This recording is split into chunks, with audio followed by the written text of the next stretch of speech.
Excellences, Mesdames, Messieurs, bienvenue. Le Policy Center for the New South a le plaisir de vous accueillir pour le lancement d'un cycle de conférences qui portera sur la mise en œuvre du nouveau modèle de développement. Cette série de conférences se déclinera en 4 sessions, lors desquelles seront débattues la gouvernance des réformes, la gestion macroéconomique et les réformes sectorielles, la protection sociale et l'action publique locale. Pour cette première session, le Policy Center for the New South a l'honneur d'accueillir son Excellence M. Shakib Ben Moussa, président de la commission spéciale sur le modèle de développement. M. Ben Moussa devait donner un mot d'introduction. Il a malheureusement été retenu pour une activité officielle. Il nous rejoindra pour un mot de clôture. Le débat sera modéré par M. Mohamed Ben Abid, avec son Excellence M. Ahmed Reda Chami et M. L'Arabi Jaïdi. Merci.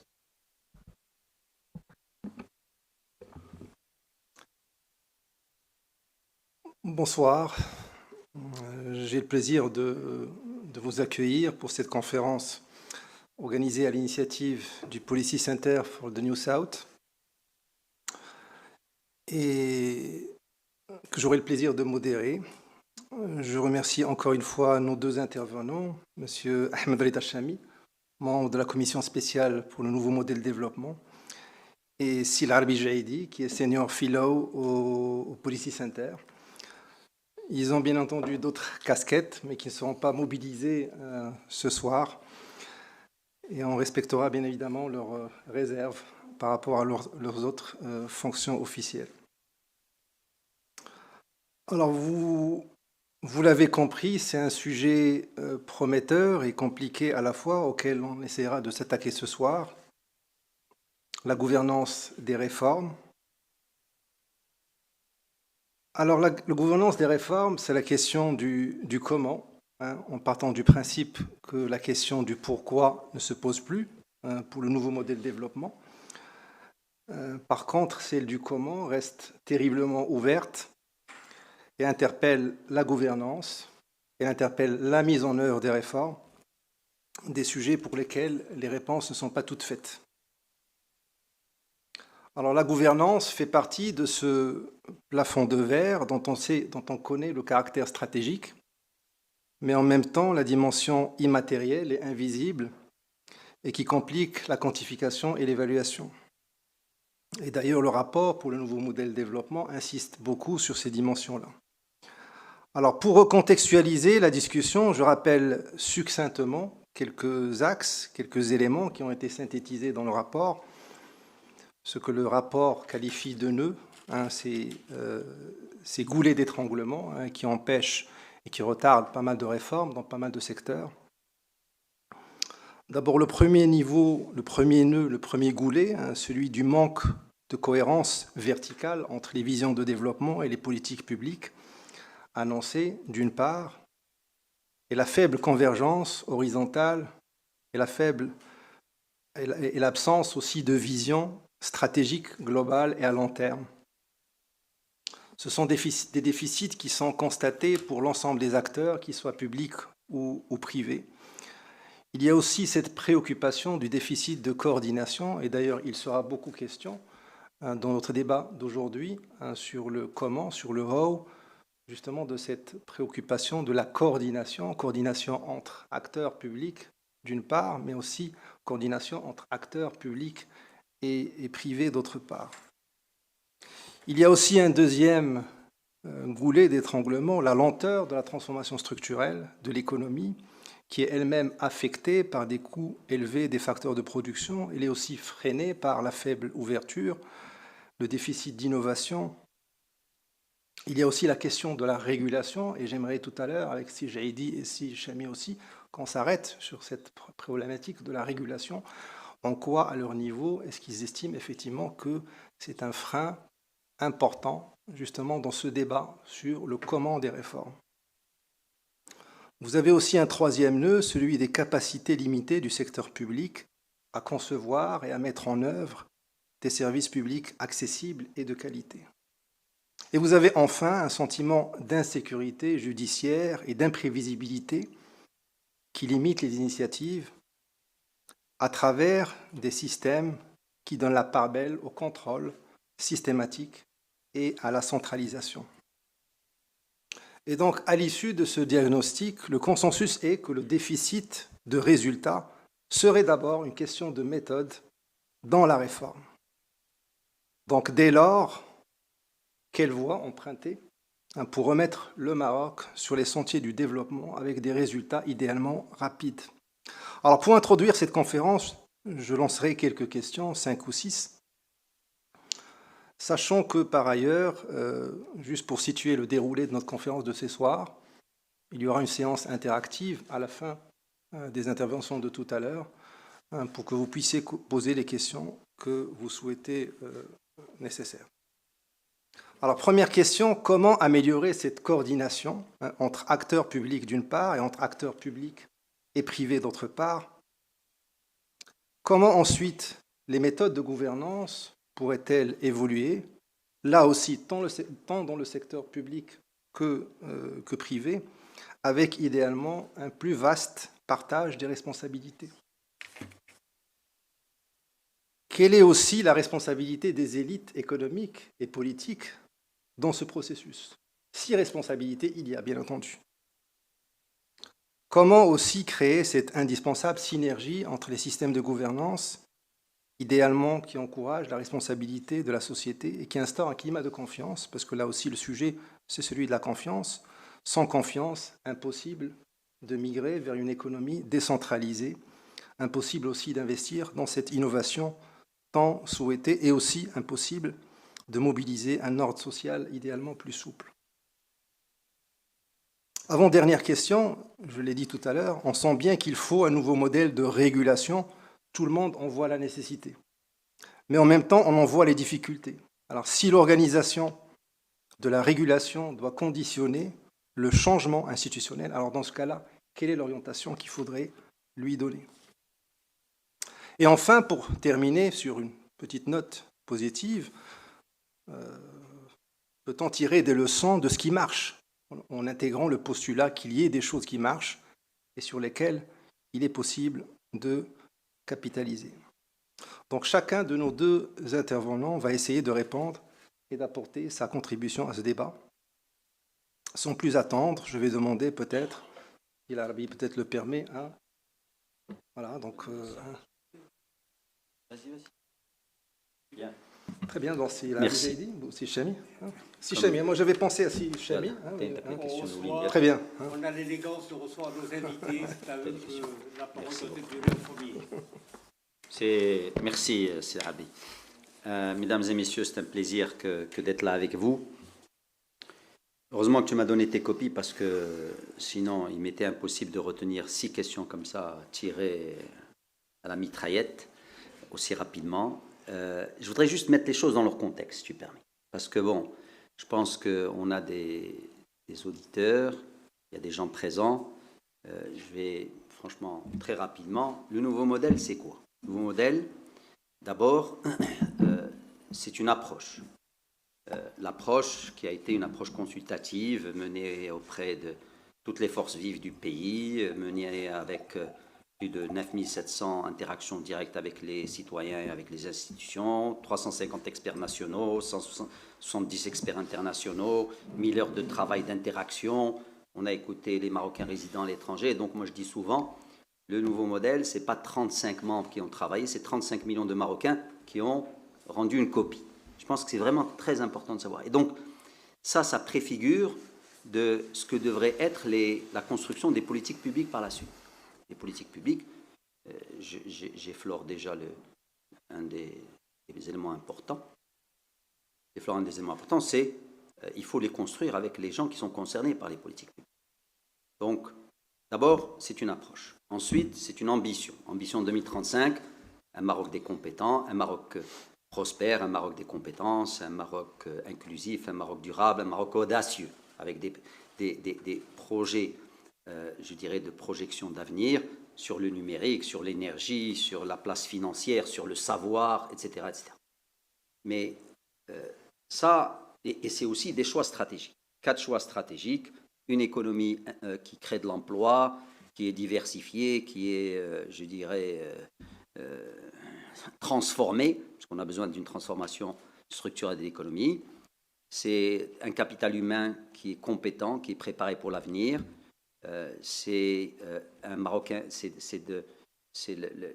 l'inclusivité de tout le monde, d'accord, donc que ce soit par la culture ou par... Et c'est des territoires qui sont le lieu de développement.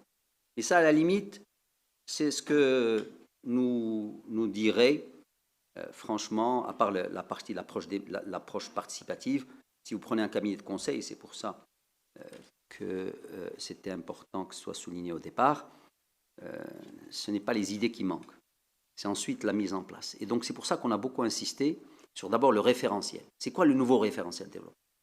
Qui sont les acteurs? Et là on a dit très bien, il y a une monarchie qui est garante du temps long, de la stabilité, etc. Et il y a deux acteurs auxquels on va adjoindre un troisième. Les deux acteurs, c'est un État fort et démocratique, parce qu'il y a eu beaucoup de questions sur est-ce que l'État devrait être fort, pas fort, est-ce que l'État devrait faire beaucoup de choses, pas beaucoup de choses. Et donc on a dit un État fort et démocratique qui veille, je dirais, aux fonctions régaliennes d'un État. Une société forte et plurielle, qui, elle, joue un jeu. Et donc on a défini trois acteurs, les deux classiques, les acteurs publics, les acteurs privés, et le tiers secteur qui regroupe toutes les associations, les coopératives, tout ce qui n'est pas privé ou public. Mais là où ça devient plus intéressant, c'est ensuite les principes d'action. Et dans ces principes d'action, je vais répondre en fait à beaucoup de ces questions-là.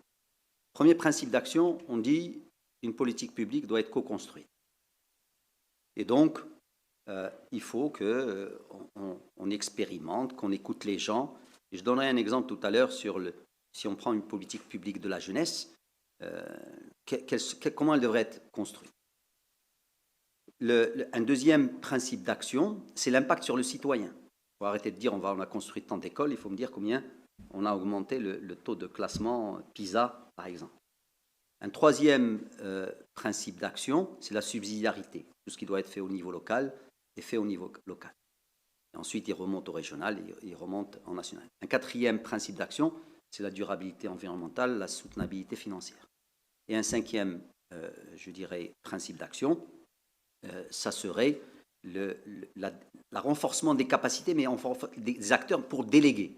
C'est-à-dire que l'État ne doit pas tout faire. Une fois qu'on a dit voilà les principes d'action, il faut définir un cadre. Et là, je vais revenir, c'est ton exemple sur la régulation. Un cadre de confiance et de responsabilité. Ce cadre de confiance et de responsabilité, c'est la reddition des comptes, c'est l'exemplarité, c'est la justice et les libertés, c'est une régulation effective, d'accord, et c'est la démocratie, la force de la démocratie participative, représentative et participative. J'ai commencé par participative, vu mon rôle au niveau du CSE. Et une fois qu'on a dit tout cela, donc, il faut qu'on ait des éléments ou des outils de transformation. Et sur les outils de transformation, on a parlé de l'administration, le renouvellement de l'administration, donc tout ce qui est simplification, tout ce qui est compétences, tout ce qui est procédure, etc. Mais on a parlé aussi du numérique, parce que le numérique est un catalyseur. Et on a parlé d'une unité qui fait le suivi du NMD. Et c'est le HCP rénové dont a parlé Sa Majesté. Donc, elle ferait le suivi de NMD, elle ferait de l'impulsion pour les chantiers stratégiques, et elle ferait aussi la conduite du changement. Et on peut mettre dedans beaucoup de choses. Maintenant, pour revenir concrètement à tes questions, mon cher ami, améliorer la coordination entre acteurs publics d'une part et entre acteurs publics et privés d'autre part, ça passe. Alors, deux outils. Ça passe d'abord par cette co-construction de politique publique dont j'ai parlé. Et donc, prenons l'exemple d'une politique une politique publique de la jeunesse. Qui aujourd'hui ferait cette politique publique? Dans le schéma classique, avant, c'est le ministère de la jeunesse de la jeunesse qui ferait, c'est-à-dire la jeunesse et sport, mais les sports ont été donnés à mon ami Chaki pour le moment, donc c'est le ministère de la jeunesse qui ferait cette politique publique. Ce que dit le nouveau modèle, non, ça devrait être la jeunesse, c'est le ministère de la jeunesse qui est en charge. Il devrait y avoir tous les autres départements qui sont concernés. Souvent, on ne travaille pas, et ça, c'est le manque de coordination horizontale qu'on retrouve donc, dans l'élaboration, donc les départements concernés. Ça devrait être un nouveau ministère qui a été créé pour le ministère de la convergence les politiques publiques. Ça devrait être les partenaires institutionnels, par exemple le Conseil de la jeunesse quand il verra le jour ou d'autres. Ça devrait être les territoires et ça devrait être les jeunes. Et dans ces jeunes, alors il y aura des associations, du collectif citoyen, du tirage au sort, etc. Et cette idée-là est absolument fondamentale si on veut organiser demain, améliorer cette coordination entre acteurs publics d'une part et les acteurs privés et aussi le tiers secteur, puisque nous on parle aujourd'hui du tiers secteur.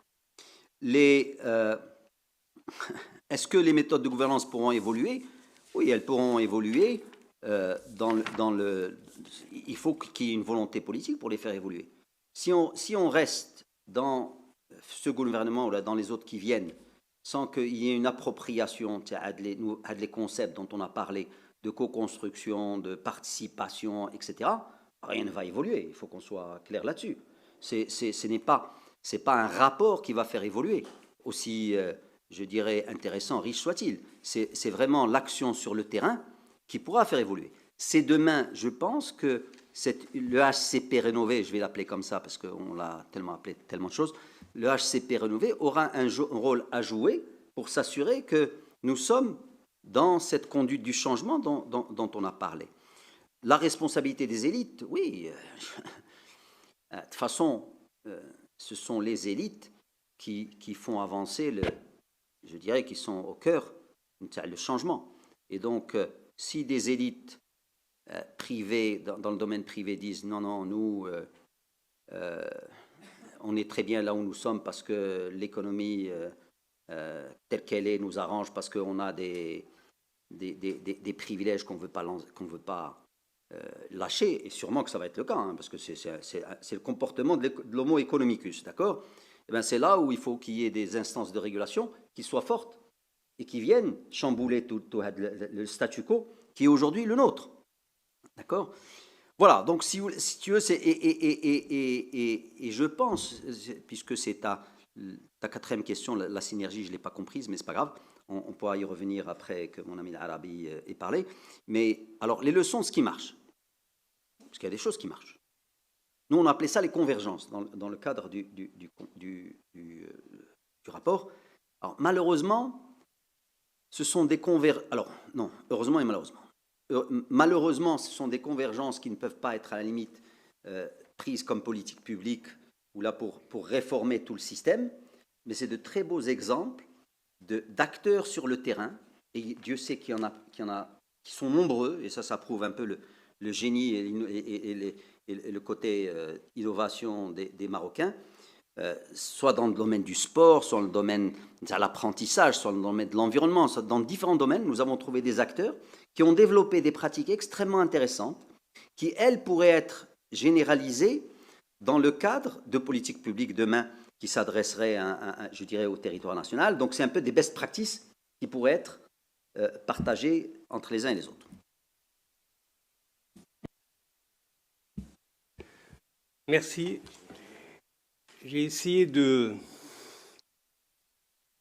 réfléchir un peu sur ce qui fait le point commun de l'ensemble des questions que vous avez abordées dans l'introduction, c'est-à-dire le constat sur la lenteur des réformes dans notre pays, tenant compte évidemment d'un point aussi qui est partagé largement dans les analyses, c'est celui de défaut de coordination des politiques publiques, et qui fait qu'on sorte l'impact évidemment de l'ensemble des réformes est relativement amoindri, et qui pose aujourd'hui de nouveau comment relancer les réformes en allant dans une approche synergie entre le public et le privé qui sont les acteurs en fait, de la décision.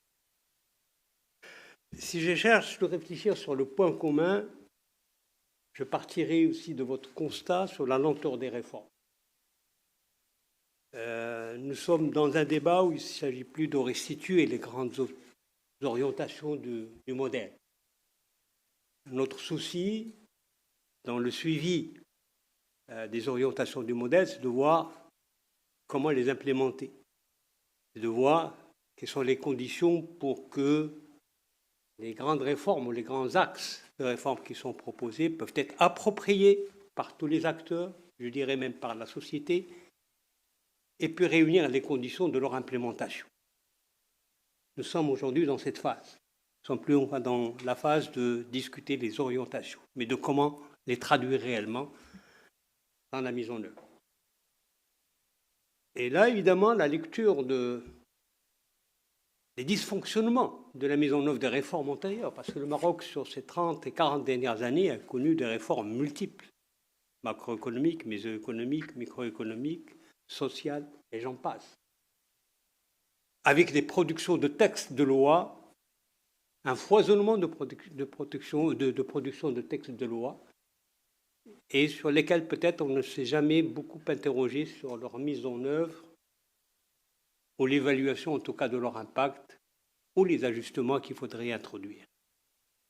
Des réformes importantes, mais qui s'inscrivent dans un champ politique qui, quel que soit l'apport de la Constitution de 2011, est encore marqué par une certaine illisibilité dans les responsabilités des acteurs fondamentaux du champ politique, et qui se traduit parfois par,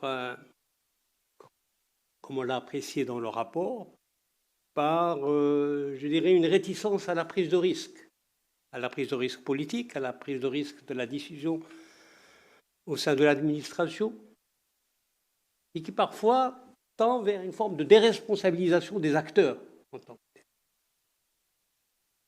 Ce qui fait que les réformes restent des réformes inachevées, inabouties, avec leur implication sur la perception des citoyens, c'est la perte de confiance dans les institutions, et c'est surtout aussi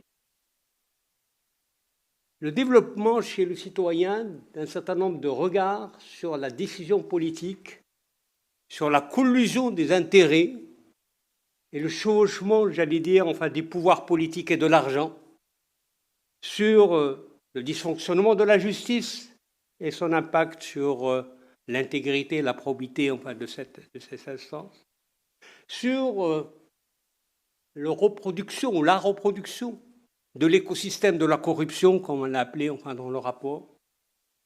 Et ce sont peut-être ces points qui marquent la perception du citoyen, qui traduisent une grande réalité sociale qui nous interpelle aujourd'hui. Et s'il y a peut-être un appel à réformer, c'est bien réformer sur ce qu'on pourrait considérer comme étant les nœuds réels qui empêchent les réformes d'aboutir à leur terme et d'être achevées. Et dans le rapport, il y a aussi beaucoup de réflexions, d'analyses extrêmement intéressantes sur ces lieux de dysfonctionnement, qui sont multiples. Le dysfonctionnement stratégique, dans un premier temps. Pourquoi dysfonctionnement stratégique? Parce que les réformes existent, sectorielles, etc., mais en silo. Il n'y a pas nécessairement un alignement, une coordination, ni temporelle, ni de convergence, dans ces réformes. Il y a un dysfonctionnement institutionnel, c'est celui que j'ai évoqué tout à l'heure, c'est les flous de responsabilités entre les acteurs politiques, l'administration, les citoyens et leurs responsabilités et leur engagement aussi. C'est aussi un dysfonctionnement dans l'opérationnalisation de ces réformes, dans la mise en œuvre. C'est là où intervient la question de la cohérence et de la coordination de la décision gouvernementale, et parfois aussi un dysfonctionnement, je dirais, comportemental, qui est culturel, qui relève de la réticence de la résistance à la réforme, que ce soit dans un certain nombre de composantes de la décision politique ou dans la société d'une certaine manière. Donc c'est tout cela qu'il s'agit évidemment de prendre en considération pour agir sur les mécanismes de dépassement de ces dysfonctionnements ou de ces nœuds. Et je pense que le rapport a mis le doigt aussi sur un certain nombre de lignes d'action importantes, tenant compte de cette question fondamentale de comment revitaliser les réformes, comment leur donner du souffle et comment assurer leur implémentation. Et je serai assez clair sur cet aspect-là. La réforme, ce n'est pas un acte technique, c'est un acte technique, évidemment.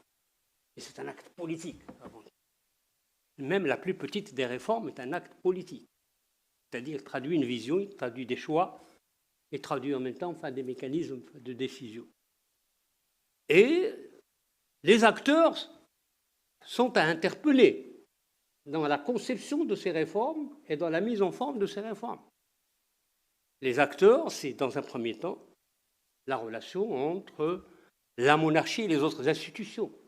Et je crois que nous n'avons pas fait l'économie de la réflexion sur cet aspect-là. Le nœud peut-être de la gouvernance réside dans cette question. Comment faire en sorte de lever les ambiguïtés sur les rôles respectifs?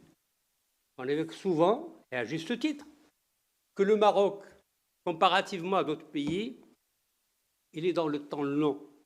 Dans le temps long, parce qu'il y a une institution qui est la gardienne de cette vision stratégique, qui n'est pas nécessairement perturbée par le cycle politique législatif, quelle que soit l'importance du cycle législatif dans la définition des orientations et des options des programmes et des actions.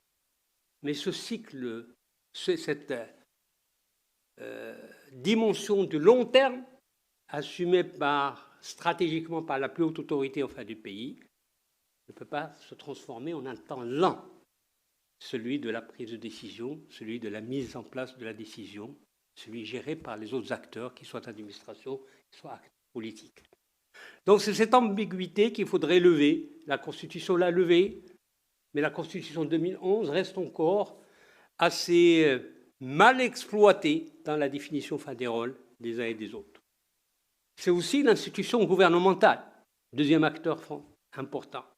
C'est à ce niveau-là où se pose cette question de manque de cohésion qui est liée au paysage politique, avec ce qu'on appelle traditionnellement, en termes nobles, pas en termes péjoratifs, la fabrique du politique, à travers la composition des alliances. Nous sommes aujourd'hui peut-être dans une situation nouvelle, où un gouvernement réunit un peu plus que les autres les constituants d'une certaine cohérence. A-t-il abouti à véritablement traduire cette cohérence par des pôles, par une redistribution des rôles de son gouvernement en des pôles de décision? La question reste posée. Chacun peut avoir sa lecture d'une certaine manière. Et il y a aussi les instances de la gouvernance que la Constitution de 2011 a définies, leur a donné des prérogatives qui sont extrêmement importantes. C'est le Conseil de la concurrence, c'est l'instance de lutte contre la corruption, c'est le Conseil économique et social, c'est la Cour des comptes. Un ensemble de dispositifs extrêmement importants, mais dont l'activation, l'efficacité, la prise en charge, je dirais, des responsabilités, les modalités de traduction de ces prérogatives par des programmes et par un suivi de leur mise en œuvre, pose ici la question aussi de leadership et des modalités, je dirais, d'efficacité de fonctionnement de ces institutions. C'est aussi un dysfonctionnement, c'est le rapport de l'État aux citoyens. Ce n'est pas tout simplement le rapport de l'État aux élus et au gouvernement, c'est le rapport aux citoyens avec la grande question qui est posée, c'est celle de l'accès à l'information qui limite la capacité du citoyen d'être un acteur, ne serait-ce que par l'information dont il peut disposer pour se donner une idée, se donner sa propre évaluation de l'efficacité ou de la non-efficacité de la mise en œuvre d'une réforme qui l'interpelle. C'est aussi la réforme de l'État à l'échelle territoriale, la régionalisation, avec sa lenteur que l'on connaît, avec ses grands débats sur les compétences qui n'en finissent pas, avec ses moyens qui ne suivent pas les compétences, etc. Donc voilà, à mon avis, les questions clés autour desquelles le rapport a essayé de mettre le doigt et de proposer non seulement une réflexion, mais un certain nombre de dispositifs pour aller vers une nouvelle orientation stratégique qui affirmerait le leadership à la fois politique et le leadership dans toutes les instances de la décision publique, qui interpelle aussi le gouvernement pour que le chef de gouvernement puisse se saisir des compétences qui lui sont données par la loi et s'affirmer véritablement comme un porteur de réforme dans le cadre d'une politique publique concertée, coordonnée avec les autres acteurs, notamment le privé ou la société civile. Comment renforcer aussi le Parlement pour en faire non seulement une machine de vote, notamment de la loi de finances, ou de production des lois de manière assez peu étudiée, mais qu'il soit véritablement aussi un Parlement qui suit les politiques publiques, qui a une instance d'évaluation, une instance d'appropriation de ces politiques publiques d'une certaine manière. Donc voilà, j'ajouterai aussi une dimension importante.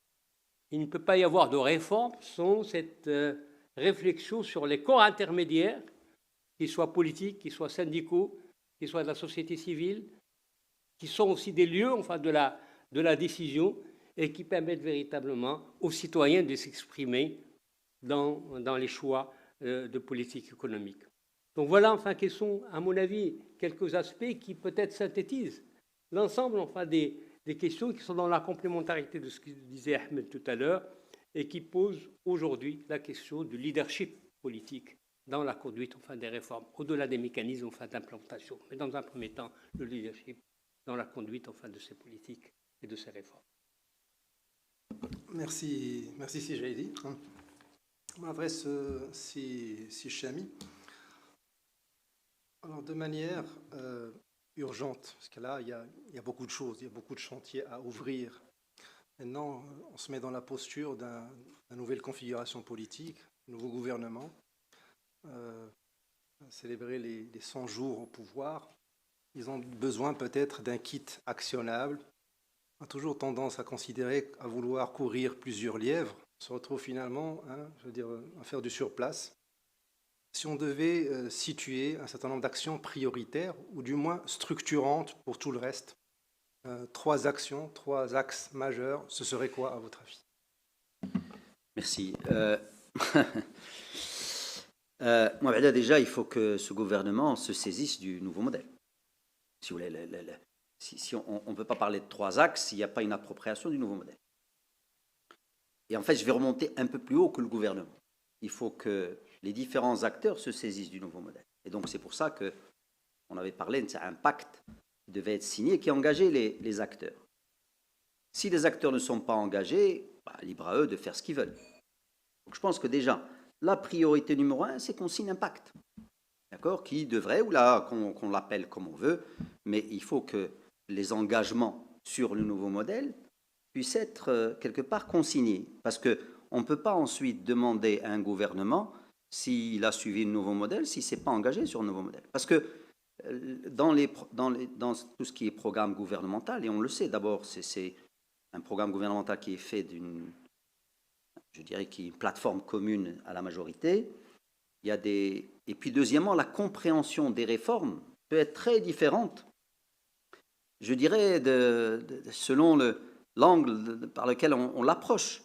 Là, quand on dit il faut... et heureusement, il y a de bonnes nouvelles, puisque Chakib, il y a l'éducation, c'est un des axes, à mon avis, prioritaires, c'est le capital humain. Donc l'éducation est l'axe prioritaire, c'est pour revenir à ta question. Mais avant d'arriver là, quand nous, on dit qu'il faut augmenter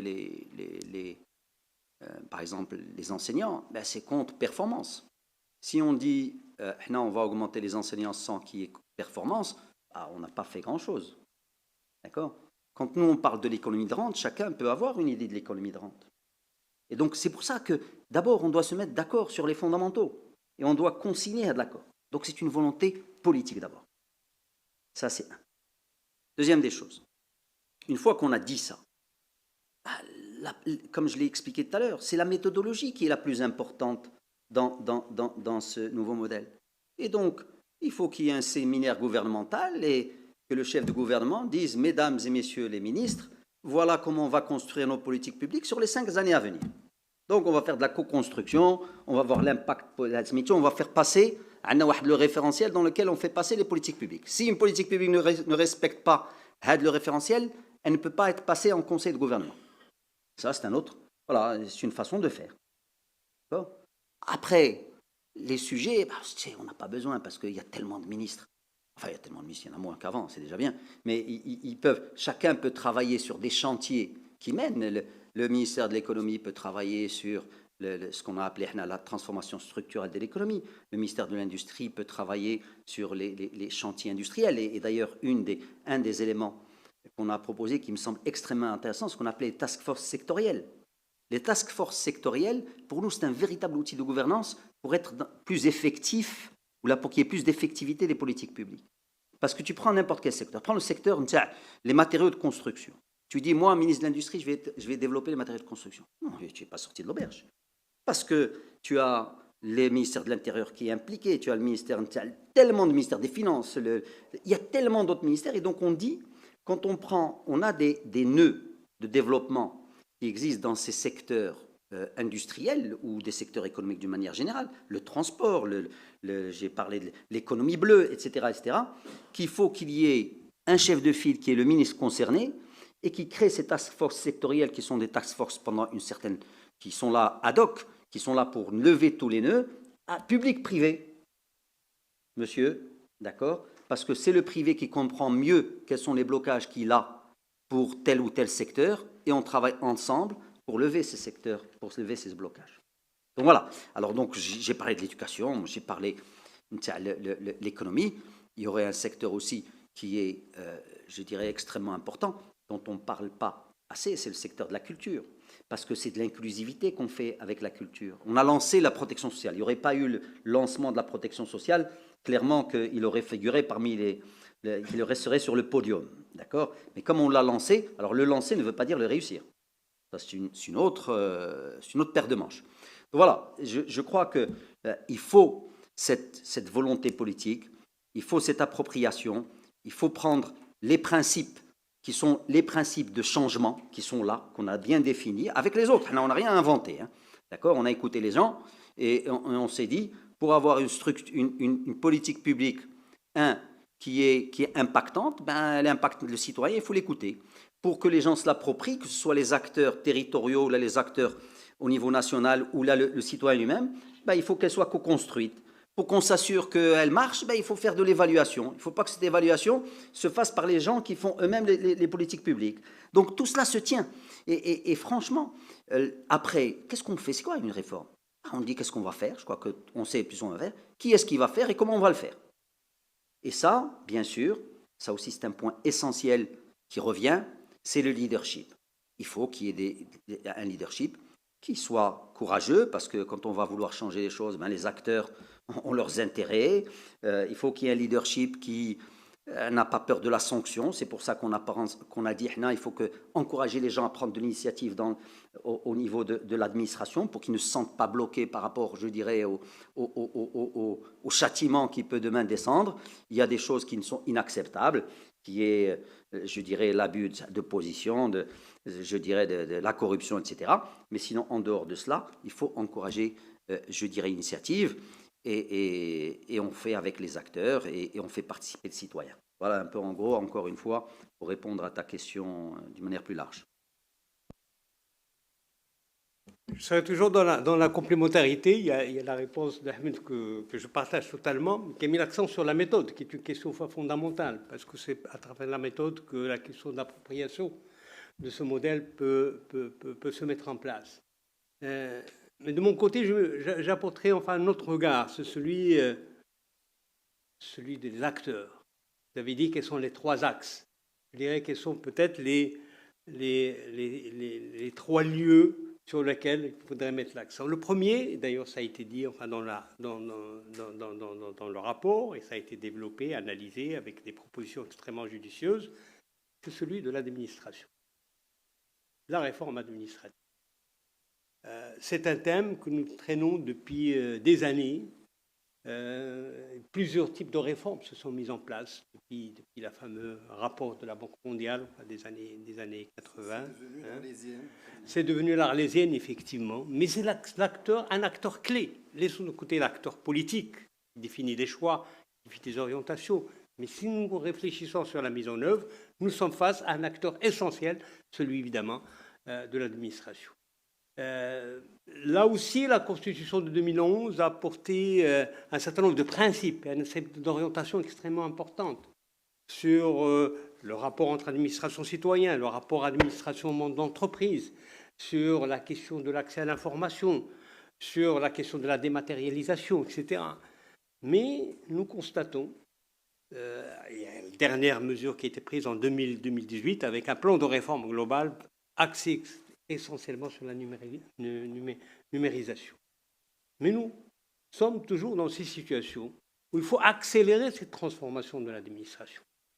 L'accélérer, c'est évidemment, c'est pas une question uniquement d'affirmer un pilotage, c'est évidemment un pilotage et un leadership qui doit être extrêmement important, il doit se situer là où il doit être, c'est-à-dire au niveau du chef de gouvernement, mais c'est surtout la question des ressources humaines, dont on a parlé longuement, mais qui pose évidemment une question, pas tout simplement celle du déploiement de ces ressources humaines, de leur recrutement, de leur mode de rémunération, de leur motivation, etc.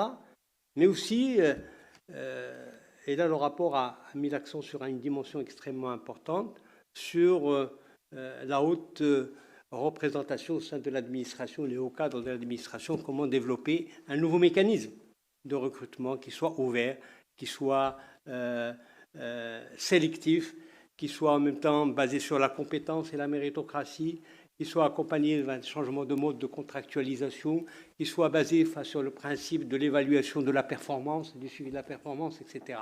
Donc, sont ressources humaines compétentes, intègres, ouvertes sur l'innovation, motivée. Il est difficile de concevoir une administration qui soit efficace, qui soit porteuse véritablement de changement. Ce n'est pas évidemment le seul aspect. C'est en même temps la question de la dématérialisation. Bon, les lourdeurs de la bureaucratie, les lourdeurs budgétaires, notamment sur les aspects du budget, nous les connaissons depuis longue date. Il y a la réforme évidemment de la loi organique des finances qui a apporté quelques changements, mais qui n'a pas peut-être apporté tout ce qui était attendu de cette loi organique des finances en termes de performance, de suivi des performances, d'indicateurs de performance, de coordination et d'arbitrage dans l'affectation du budget, d'efficacité de la dépense en tant que telle. Donc cet aspect-là, des procédures administratives, des procédures financières du budget, et en même temps un genre de délitement de la culture de l'administration. Délitement de la culture de l'administration. L'administration a beaucoup perdu de ses qualités, et en termes de ressources humaines, et en termes d'engagement et de motivation, d'une certaine manière. Et ce qui fait que, justement, le risque est beaucoup moins pris qu'avant par les décideurs. Ça, c'est un premier aspect. C'est ce qui fait que parfois, il y a des contournements de la loi ou de la réglementation pour résoudre un certain nombre d'obstacles de dysfonctionnement au lieu d'aller véritablement vers une plus grande transparence et efficacité des lois et de la réglementation. Donc une administration renforcée, une administration qui soit véritablement autonome, qui soit simplifiée dans ses procédures, qui soit digitalisée. Mais la digitalisation, il ne faut pas la prendre comme tout simplement un gadget. Nous prenons en considération aujourd'hui déjà les innovations de la digitalisation qui ont été introduites dans le système d'information, j'allais dire, des différentes administrations. Quand on visite un certain nombre de sites aujourd'hui, ils sont beaucoup plus pauvres qu'il y a quelques années en termes d'information.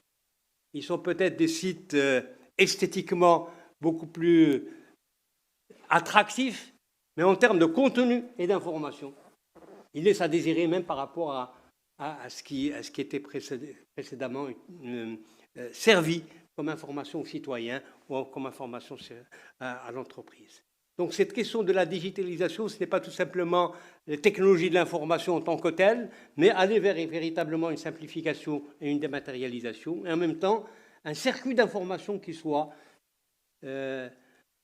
suffisamment efficace, suffisamment transparent pour créer une nouvelle relation de confiance entre le citoyen et l'administration, entre l'entreprise et l'administration. Ça, c'est un volet, à mon avis, qui est extrêmement important, où il y a à la fois la ressource humaine, il y a la technologie, il y a en même temps l'accès à l'information, qui sont des critères essentiels pour aller vers une évaluation du service public ou une action du service public qui soit, en termes d'impact sur le citoyen, mieux perçue et mieux analysée, parce que derrière l'administration, c'est toute la qualité du service public qui est en cause.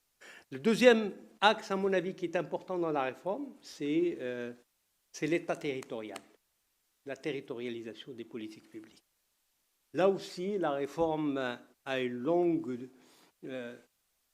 passée en tant que telle, et chaque phase amène une version nouvelle de la loi de la déconcentration, Mais tant qu'on n'arrivera pas à trouver le bon équilibre et la bonne complémentarité entre décentralisation et déconcentration, on restera à reproduire les rigidités du système, où la centralité de la décision pèse sur la capacité des acteurs locaux à se prendre en charge, et pas les acteurs locaux en tant qu'élus, mais en même temps à l'État territorial, c'est-à-dire trouver cette combinaison qui permet de trouver cet processus de décision à l'échelle locale, permettant à la fois à l'autorité locale et aux élus et aux représentants des citoyens de converger autour d'un certain nombre d'objectifs, d'apporter des mécanismes clairs, transparents des arbitrages, aussi bien sur les questions de l'investissement, sur les questions de développement, que sur les questions du service public local. Donc cette question de l'État territorial, avec le schéma de déconcentration, on est en train d'avancer sur cet aspect-là. Il faut peut-être accélérer le fait, tout en clarifiant le rôle de l'autorité et le rôle surtout des waliers et des gouverneurs dans ce dispositif où le jeu des acteurs est extrêmement important. Dernière, à mon avis, axe important, c'est celui des instances de la gouvernance. Il est impossible de concevoir une réforme sans que des institutions aient cette capacité de suivi de la politique publique et de faire en sorte que, justement, aussi bien dans le monde de l'entreprise, dans le monde de la décision, la loyauté et la transparence soient de mise, d'où évidemment comment réactiver un conseil de la concurrence, comment lui donner véritablement des compétences nouvelles, comment lui donner un leadership, mais en même temps des mécanismes de décision et de sanction qui vont permettre justement d'avoir cette confiance dans le monde du privé sur les questions à la fois de pouvoir hégémonique dans un certain nombre de secteurs, d'entente explicite ou implicite que l'on retrouve de manière régulière dans un certain nombre de pratiques du monde des affaires, et comment rassurer véritablement le monde des affaires sur la loyauté, la transparence et la clarté du jeu des acteurs dans le secteur privé. La question de la corruption, moi sincèrement je m'interroge aujourd'hui sur toutes ces étapes que l'on a connues depuis 10 ans. Il y a un silence autour de ce dossier aujourd'hui. On ne sait pas s'il va reprendre une revitalisation, une vitalisation nouvelle pour en fait l'instance de la corruption qui a établi tout un ensemble de règles et de normes sur les questions de probité, d'intégrité, etc., puisse être véritablement une instance qui veille encore une fois, à la transparence des décisions, mais surtout à faire en sorte que ce mal endémique soit véritablement déraciné de notre pratique sociale, d'une certaine manière. Donc voilà quels sont, à mon avis, les axes fondamentaux, la gouvernance ou les instances de gouvernance, l'État territorial, l'administration. Selon ça, ce sont des leviers fondamentaux et qui concentre véritablement tout le principe de la nouvelle gouvernance que l'on voudrait mettre en place pour implémenter ce modèle dans ses orientations stratégiques et faire en sorte que le citoyen véritablement soit au centre de ce modèle. Merci Sijaïdi. Vous me tendez la perche pour cette transition sur la moralisation, je dirais, pas de la vie publique seulement, mais des affaires de manière générale. Puisque la lutte anticorruption semble effectivement faire du surplace. Alors justement, il a été beaucoup question dans vos deux interventions de ce qu'il faut faire au niveau de l'administration, de la réforme de l'administration. Moi, ma question, quel est aussi l'engagement et la part de responsabilité, je dirais, du secteur privé? Est-ce que ce secteur privé considère qu'il est impossible, je dirais, de s'inscrire dans une nouvelle dynamique puisqu'il y a un climat institutionnel qui ne le permet pas, ou au contraire, vous estimez qu'il y a aussi une part de responsabilité du privé? Et si c'est le cas, à quel niveau? Et qu'est-ce qui peut être fait au niveau du privé, justement?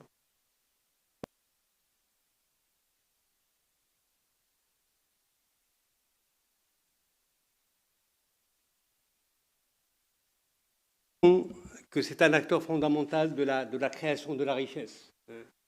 Et le secteur privé aujourd'hui au Maroc est extrêmement pluriel, à la fois dans dans sa taille, dans sa dimension, dans sa capacité d'être un acteur de la décision et de la transformation structurelle, etc. Quand on parle du privé, aujourd'hui, à mon avis, l'un des enjeux du secteur privé, c'est celui de son autonomie de décision.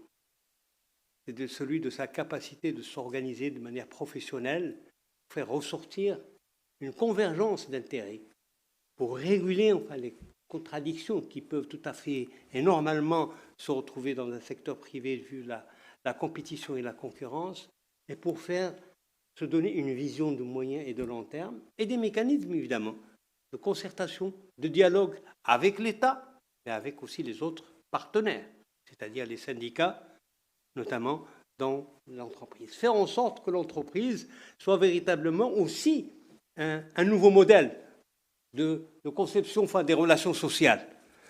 Mais pour cela, le secteur privé est aussi à la demande d'une certaine transparence, d'une certaine clarté, c'est-à-dire d'un regard sur des normes et des règles partagées avec l'administration pour qu'effectivement le secteur privé soit porteur non seulement d'une dynamique de création de richesse, soit dans une logique entrepreneuriale, soit dans une logique aussi de renforcer le renouvellement de l'élite de l'avenir par la transmission du capital, par l'ouverture vers des mécanismes de financement, notamment vers la bourse, qui permet justement au secteur privé à la fois de consolider ses assises financières, etc.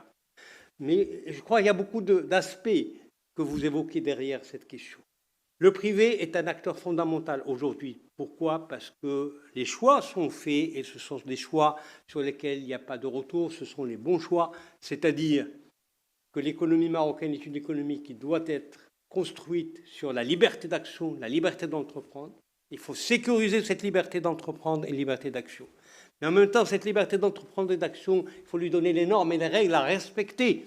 D'où la question de la loyauté des transactions, de la loyauté des comportements auxquels doit veiller le Conseil de la concurrence. Parce que souvent, dans les temps anciens, la revendication fondamentale du secteur privé, c'était de dire à l'État, n'intervenez pas sur les mécanismes de formation des prix, n'intervenez pas trop sur la réglementation des transactions internationales, etc. Donc cette libéralisation a donné lieu à des avancées extrêmement importantes en transférant au secteur privé la responsabilité de sa décision dans l'acte d'investir ou dans l'acte de se développer, mais parallèlement à cela, il faut mettre en place des garde-fous qui permettent à ce secteur privé aussi de fonctionner dans une logique de concurrence loyale, de concurrence ouverte, de concurrence transparente.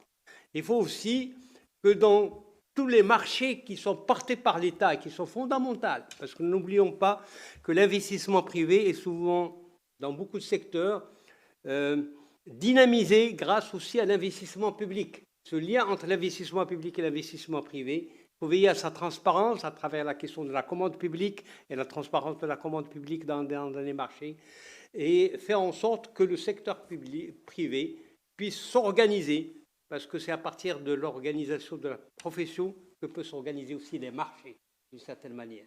Donc ce sont des questions clés qui responsabilisent le secteur privé dans ses choix, qui responsabilisent le secteur privé dans à la fois l'engagement vis-à-vis de la société ou vis-à-vis des citoyens, mais qui permet aussi à l'État d'avoir en face d'elle un acteur autonome, un acteur indépendant, un acteur qui dialogue, qui se concerte et qui permet véritablement d'être partie prenante de la décision, partie prenante de la construction de ce nouveau modèle de développement.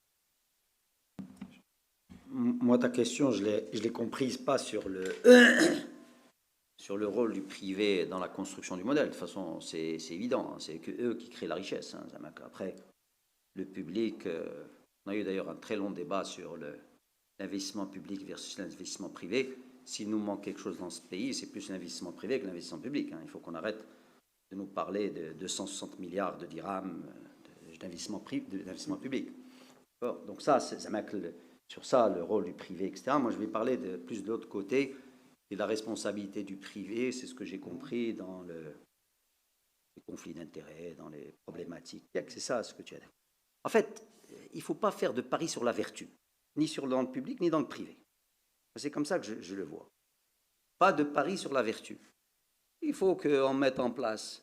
Parce que ça ne veut pas dire qu'il y a des gens vertueux, comme partout, mais si on ne met pas les garde-fous, si on ne met pas des lois et des instances de régulation fortes, ben on a un problème à la fin de la journée, parce qu'il y a toujours quelqu'un qui va aller saisir l'opportunité là où elle se trouve. Ce sont les gens non vertueux. D'accord ? C'est pour ça que je dis, ne faisons pas de pari sur la vertu.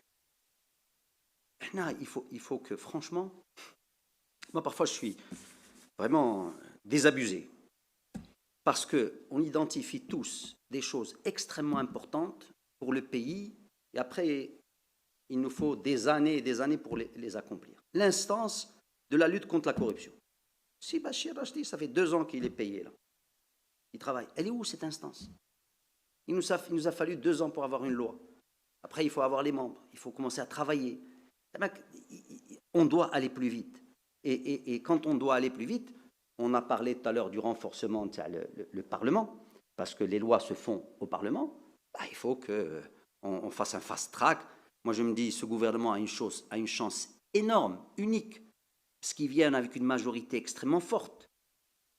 Moi, j'aurais été chef de gouvernement, je dis, en l'espace de 100 jours, elle a un 12 tout, avec les lois qui sont en retard depuis je ne sais pas combien de temps, la loi sur la grève, la loi sur les syndicats, la loi sur le code pénal. Ils ont une telle ouverture aujourd'hui, d'accord, qu'ils peuvent aller vite. Et donc, à la fin, encore une fois, je vais revenir à cette idée que j'avais développée dès le départ, qui est la volonté politique de faire de la réforme, l'appropriation. Et là, après, on peut aller plus vite. Franchement, non, on ne fait pas de pari sur la vertu. Chacun joue son rôle. Les instances de régulation doivent être fortes. Les instances de régulation doivent être indépendantes. Les instances de régulation doivent intervenir quand il faut intervenir. Nous avons un expert, le conflit d'intérêts, il s'est battu sur ça, sur les lois, les machins. Donc, ils peuvent vous en raconter pendant des jours et des jours là-dessus. Voilà tout ce que j'avais à dire sur ce sujet-là. Les intervenants sont d'accord. On va peut-être ouvrir le bal des questions au niveau de l'assistance. Est-ce qu'il y a des questions ? Il y a des micro-baladeurs. Je vois beaucoup de visages familiers qui ont des choses à dire et des questions à poser aussi.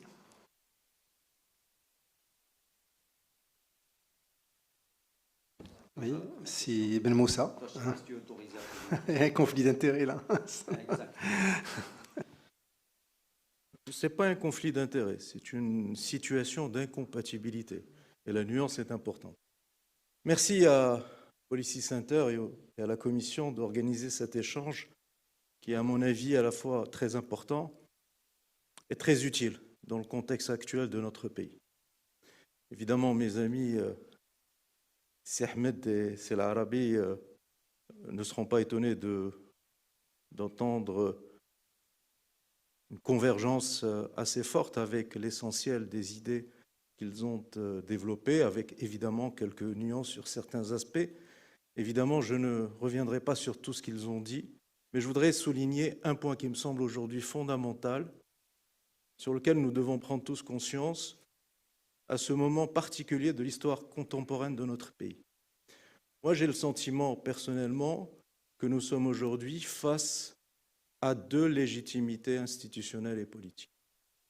La première légitimité, c'est celle du rapport qui n'a pas émané effectivement, si Ahmed a raison, des membres de la commission spéciale sur le modèle de développement présidée par Si Chekib, mais qui, in fine, est le résultat du travail collectif, d'une intelligence collective de 37 millions de Marocains, des forces vives de la nation, des représentants de la nation, des partis politiques, des syndicats, des universitaires, des centres de recherche et des citoyens eux-mêmes avec lesquels il y a eu des interactions et avec lesquels il y a eu des échanges. Et une deuxième légitimité institutionnelle et politique, probablement plus importante que la première, quand bien même la première a reçu la caution morale de la plus haute autorité de l'État, parce que c'est Sa Majesté qui a constitué la commission, C'est lui qui a dressé, qui a défini la feuille de route pour l'élaboration du nouveau modèle de développement, et c'est lui qui, me semble-t-il, a accueilli avec une certaine empathie, un encouragement, une caution morale, comme je viens de le dire, ce rapport. Mais vous avez à côté la légitimité institutionnelle et politique qui émane des urnes, de la démocratie représentative, et qui est, si ce n'est aussi, mais davantage plus forte, plus impactante, plus légitime que la précédente légitimité. Alors lorsque les deux légitimités vont dans le même sens, lorsqu'elles abondent dans les mêmes orientations stratégiques, c'est le pays qui va bien. Par contre, lorsqu'il y a des dissonances, il y a une problématique.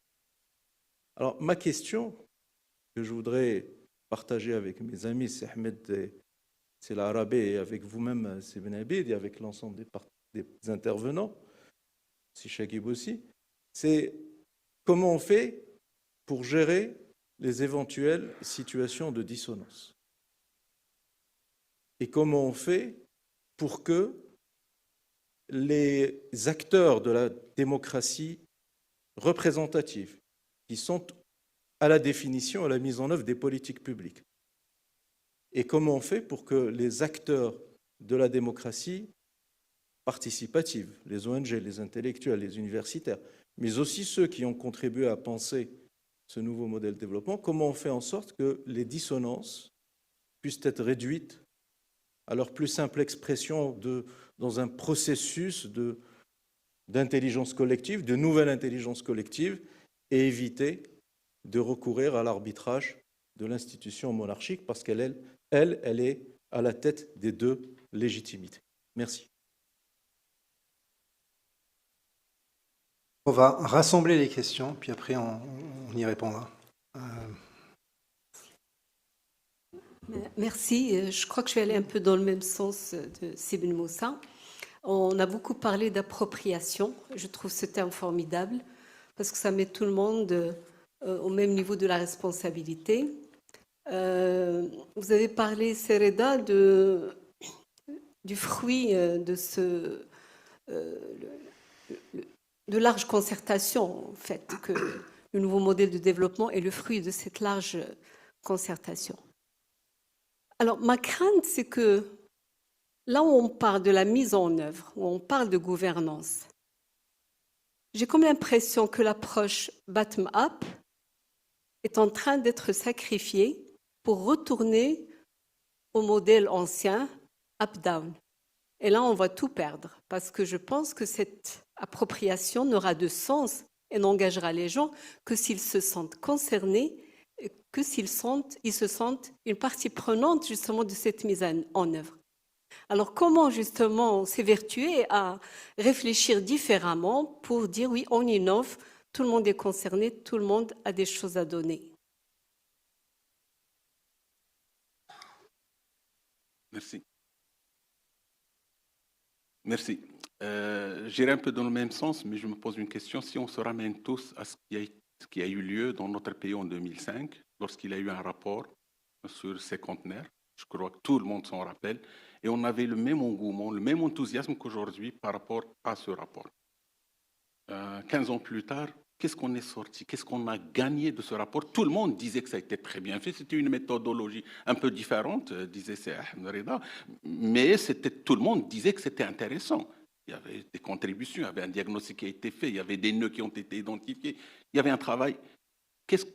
Ma crainte est la suivante, et dites-moi qu'est-ce que vous croyez, est-ce qu'on peut éviter un autre échec? 15 ans plus tard, on va se retrouver à dire il y avait une commission présidée par Sibn Moussa qui a fait et que rien n'est sorti de là.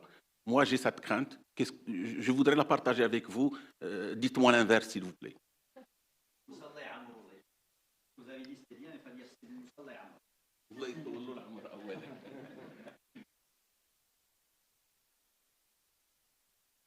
Merci. Je pense, et on fait la gestion, comme vous d'ailleurs aussi, Chami, et il faut simplifier le discours. On est d'accord sur ce qui a été présenté, on est d'accord sur les axes de développement, le modèle de développement, on est d'accord sur un certain nombre de stratégies, on est d'accord sur tout ça. C'est-à-dire on est d'accord sur la réflexion. Et la réflexion ne manque pas. C'est-à-dire, elle évolue dans le temps. Mais est-ce qu'on peut s'arrêter un moment et dire ce qu'on a fait jusqu'à présent, qu'on a réfléchi, on va le mettre en œuvre. Et c'est le mot, la mise en œuvre, qui sort. Tout ce que vous avez dit, ça relève de la mise en œuvre, pas de la réflexion. Donc il y a des choses qui sont là.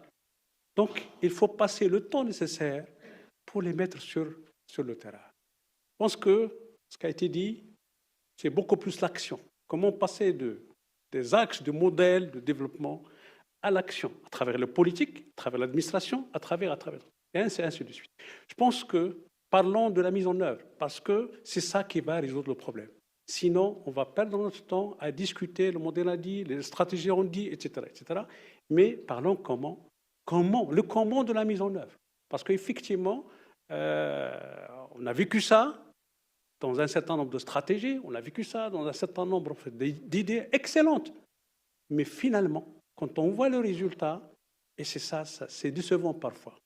Je vous donne un exemple. Quand il s'agit de travailler sur la convergence, et j'ai eu l'occasion, en fait, de voir l'indice du capital humain, un simple indice développé par la Banque mondiale. Et quand on voit ce qu'il y a dedans, à travers le titre, on va vers l'éducation. Il n'y a que l'éducation. Non, elle n'est pas le seul secteur qui est concerné par le capital humain. Et on a eu l'expérience parce que elle touche l'ensemble des secteurs. L'ensemble des secteurs, même le secteur auquel on ne peut pas penser, et il y a un certain nombre de choses qu'on peut développer pour développer le capital humain.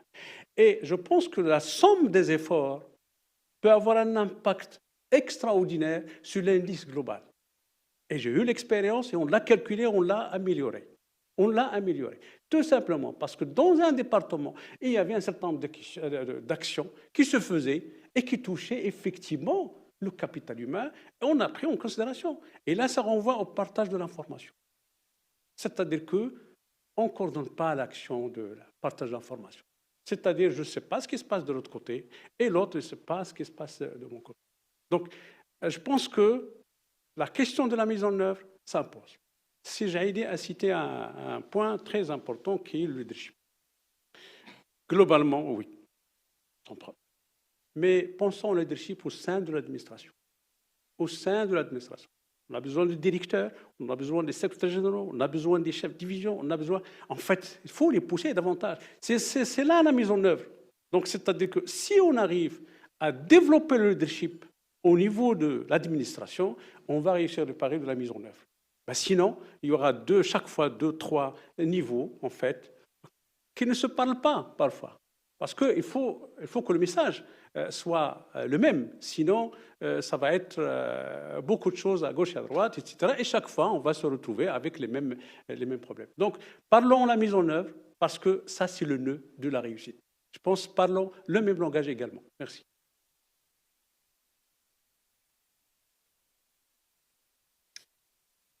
Bonsoir, merci à l'ensemble des intervenants, en tout cas pour les interventions très pertinentes. Moi, je voulais revenir à la question de la réforme, parce qu'à mon sens, il y a au moins 3 phases. La phase de conception, la phase de préparation et la phase d'implémentation. On va avoir des variables qui interviennent, que ce soit temporel, espace, intervenant, et qu'en fonction de la phase, on aura des variables qui vont influencer et qui auront un impact sur le résultat de cette réforme, de son implémentation. Et on a tendance à considérer que la réforme, c'est les textes législatifs réglementaires, alors qu'il y a d'autres composantes tout aussi déterminantes qui rentrent en jeu et qui malheureusement peuvent être en décalage et ne sont pas prises en charge à temps pour justement faciliter cette mise en œuvre et cette implémentation.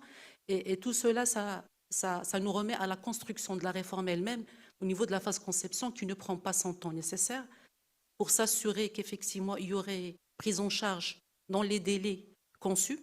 Et on a eu malheureusement des réformes qui ont été en décalage avec, je dirais, l'échelle temporelle. Donc, elles ne correspondaient plus aux paramètres de départ.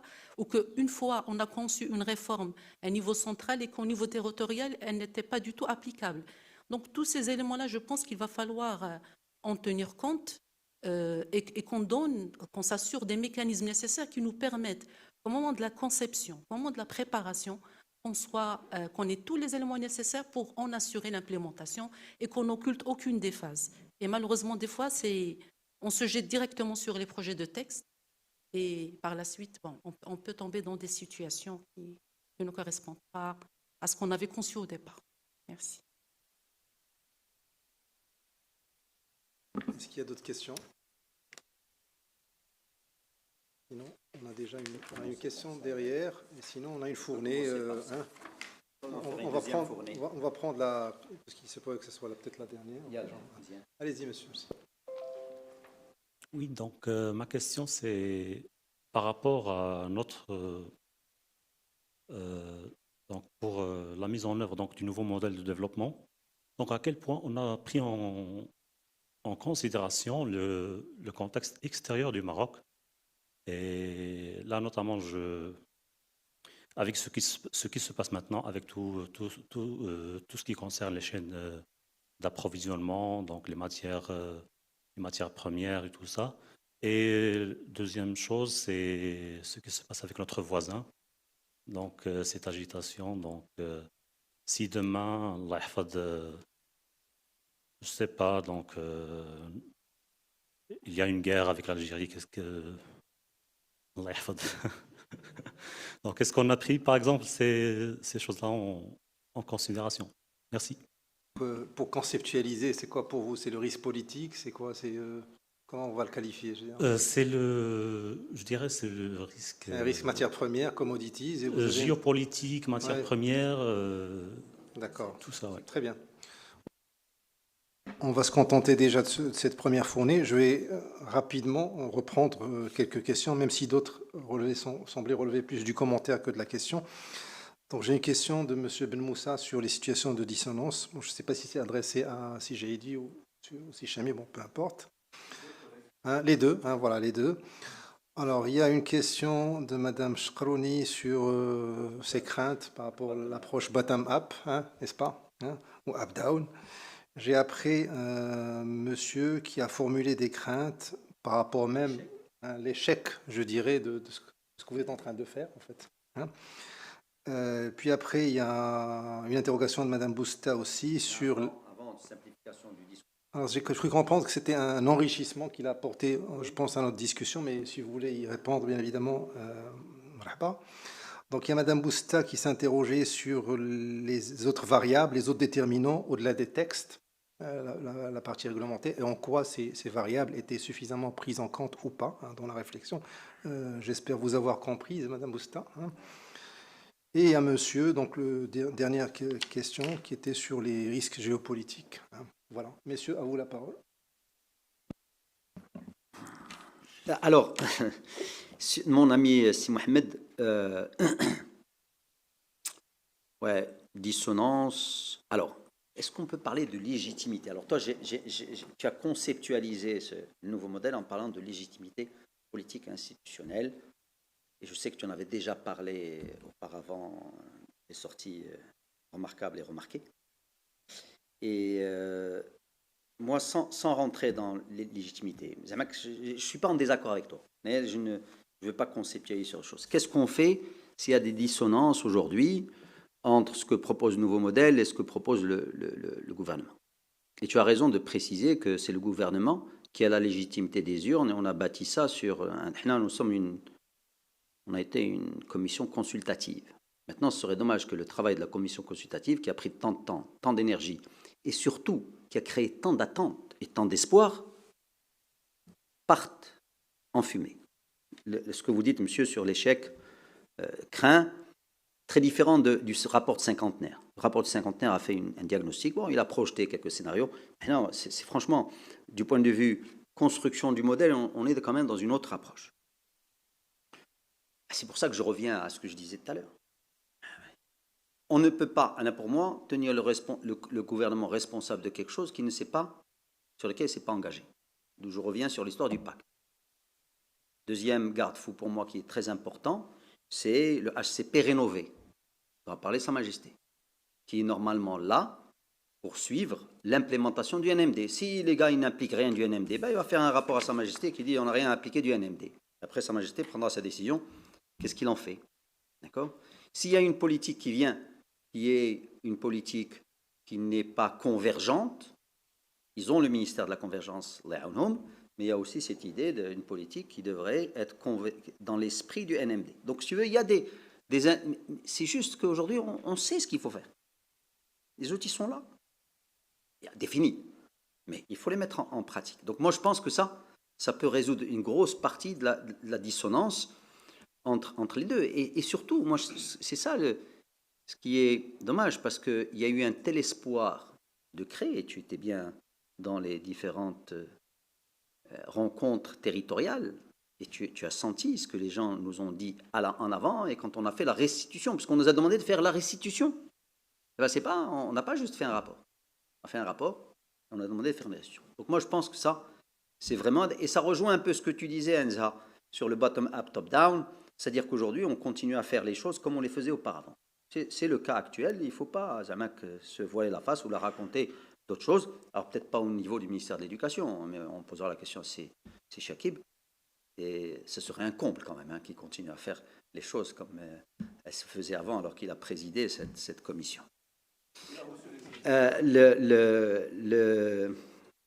Oui, alors j'ai parlé de l'échec, etc. Je suis d'accord sur simplifier. Et en fait, c'est ce qu'on a dit, c'est la mise en œuvre. Parce que quoi faire? Parce que finalement, je reviens à une réforme. C'est quoi faire, par qui et comment? Donc les trois, là, et après on évalue. Je vais revenir sur ce point, ce que disait Mounia. Alors quoi faire? On a toujours su quoi faire dans ce pays. Même quand on ne savait pas, on prenait des acteurs externes. On a des cabinets d'études étrangers, la stratégie sectorielle, machin, le plan Maroc vert, le plan machin, etc. Ce qu'on dit dans quoi faire, on a introduit, et ça, ce qui me semble extrêmement, cette histoire de co-construction avec les différents acteurs, que ce soit des acteurs territoriaux, que ce soit des acteurs de la société civile, que ce soit le citoyen. C'est là où le quoi faire devient différent de ce qui se faisait auparavant. Alors, là, on va parler de leadership. Et tu as raison. Si dans l'administration, tu n'as pas des gens qui vont porter la réforme, ils vont être protégés, je reviens à cette histoire, ils vont être motivés, parce que avant, quand moi j'avais une Mounia Boussa qui travaillait avec moi, le secrétariat général de la Fédération du commerce, j'étais tranquille, j'étais content. Mais maintenant, est-ce qu'on va avoir des calibres de ceux qui vont vouloir aller l'administration? Je ne pense pas, pour diverses raisons. Donc, la vocation de l'administration va prêcher. Donc, le leadership, c'est la clé. Le leadership politique, le leadership au niveau administratif, le leadership au niveau du territoire. Et ça, c'est vraiment la clé. Parce que même quand on a un espace où des collaborateurs qui sont là, mais qui ne sont pas très bons, un bon leadership peut les motiver, un bon leadership peut les pousser, un bon leadership peut faire, etc., etc. Et comment? On revient à ce que je disais tout à l'heure par rapport au principe d'action, par rapport à ce cadre de confiance et de responsabilité, la régulation, la justice, la liberté, etc. Donc voilà un peu ce que j'allais dire. Ma chère Mounia, oui, je partage la DAC, sauf que je ne suis pas d'accord avec toi sur une phase. Et ça relève qu'on a fait des politiques publiques, toi et moi, dans l'ancien paradigme. Il n'y a pas 3 phases, il y a une 4e, l'évaluation. Si tu ne fais pas d'évaluation, tu n'avances pas. Parce que je ne pense pas qu'il y ait un seul ministre dans ce pays qui fait une construction d'une politique publique en se disant ça ne va pas marcher, ou là en ayant un esprit tordu, ou la chihaja. Sauf que les données sur lesquelles il se base quand il a commencé changent avec le temps. Et donc quand tu es dans ta politique publique, même si toi tu es bon dans ce que tu as fait, mais les données peut-être ont changé, il faut que tu rediriges le bateau, là, ce que tu veux.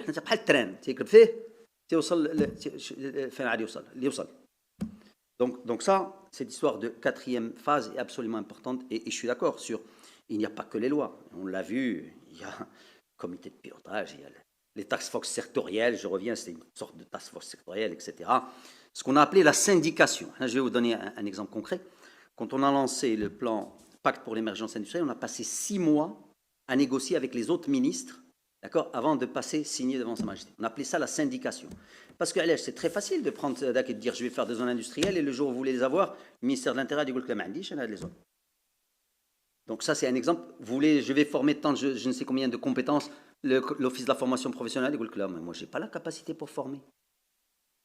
Vous voulez faire des choses au niveau le registre du commerce ou de la création en ligne, le ministère de la Justice dit non, moi, ce n'est pas mes priorités, etc., etc., etc.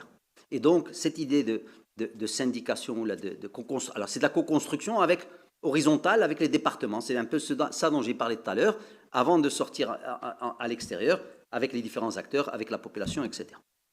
La dernière question, oui, est-ce qu'on a pris en compte le contexte extérieur? Oui, on a parlé vraiment du Maroc dans son ensemble géostratégique, on a parlé du Maroc et des relations dans le monde, les chaînes de valeur, comme le Covid était là, donc on a dit les chaînes d'approvisionnement vont se reconfigurer, donc il faut qu'on saisisse cette opportunité. On a parlé des relations internationales et développer des partenariats que nous n'avions pas, mais on n'avait pas prévu la montée, les matières premières, ni les provocations du voisin. Maintenant, ce qu'il faut faire, c'est ne pas faire attention aux provocations du voisin, selon moi, et un jour, ça se calmera. Merci. Sur cette question de dissonance sur laquelle on a eu l'occasion de discuter au sein même de la commission, pose aussi la question suivante. En fait, c'est quoi ce modèle? La question peut paraître un peu paradoxale. Le modèle n'est pas quelque chose de clos, de fermé, n'est pas un programme à remettre à un gouvernement qui doit épouser, qui doit mettre en œuvre.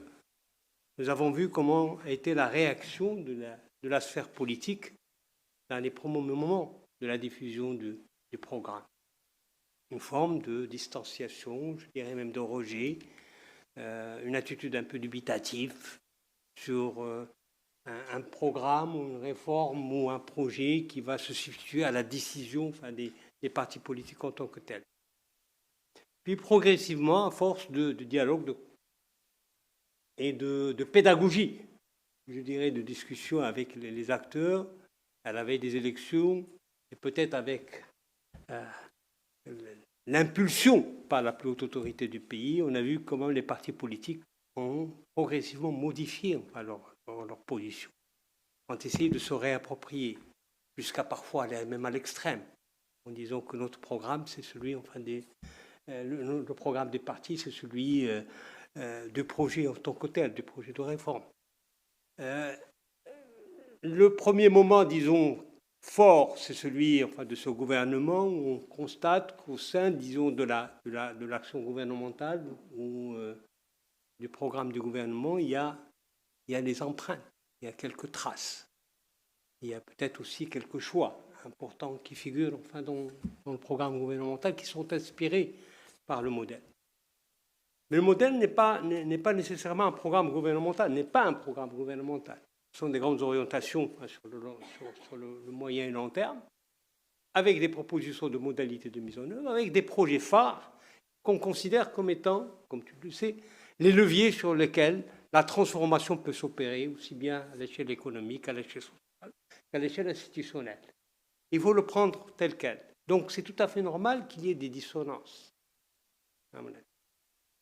Quand on parle de dissonance, ce n'est pas nécessairement le fait que la classe politique, ou en tout cas le gouvernement, puisse s'identifier totalement pour prendre en charge totalement le programme. D'autant plus que la temporalité du programme elle-même a une dimension qui peut varier selon les projets et selon les impulsions.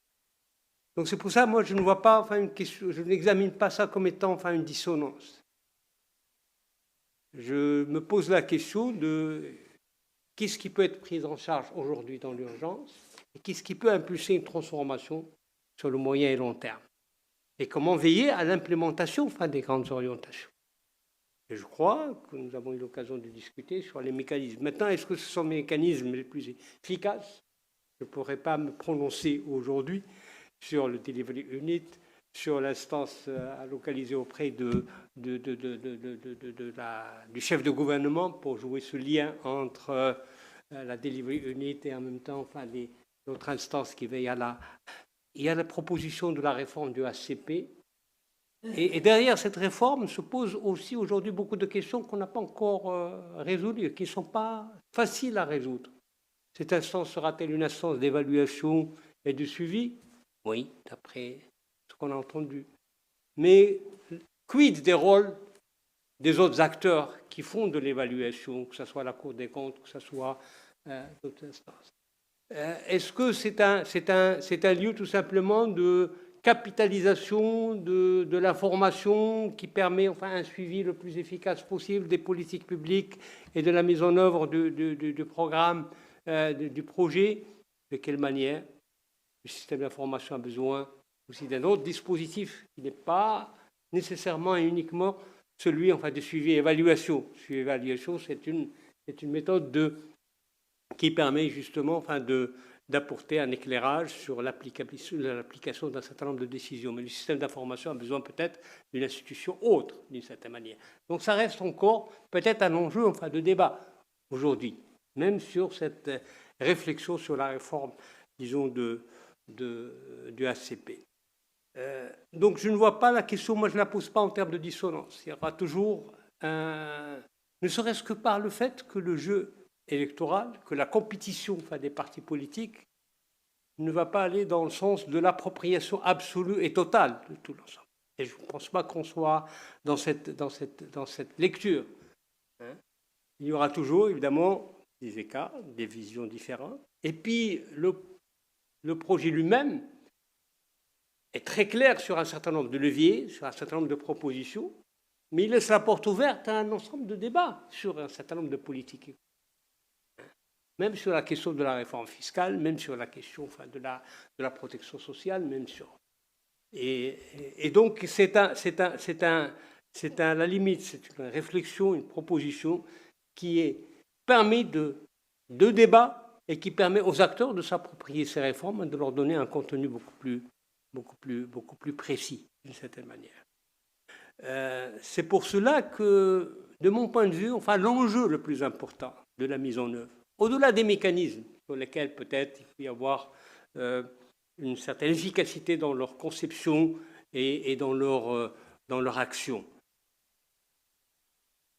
La réussite du modèle gît dans les acteurs du modèle et dans les réformes sur les comportements des acteurs du modèle, c'est-à-dire l'administration, c'est-à-dire les instances de gouvernance, c'est-à-dire le Parlement, c'est-à-dire le chef du gouvernement, c'est-à-dire le jeu des acteurs et des institutions. C'est la dimension institutionnelle qui, à mon avis, est importante.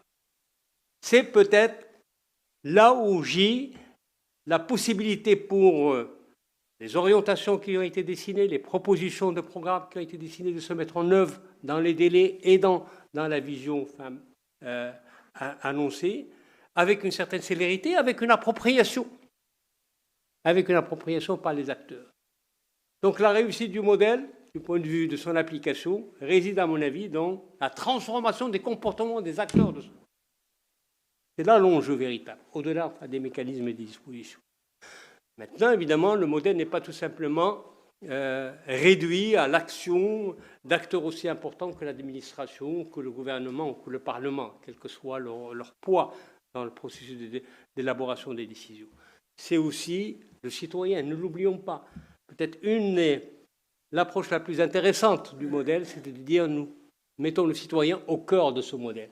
Le mettre au cœur de ce modèle, ce n'est pas tout simplement dans les objectifs, ce n'est pas tout simplement dans les choix des politiques publiques, ce n'est pas tout simplement dans les services publics aux citoyens et la qualité de ces services publics.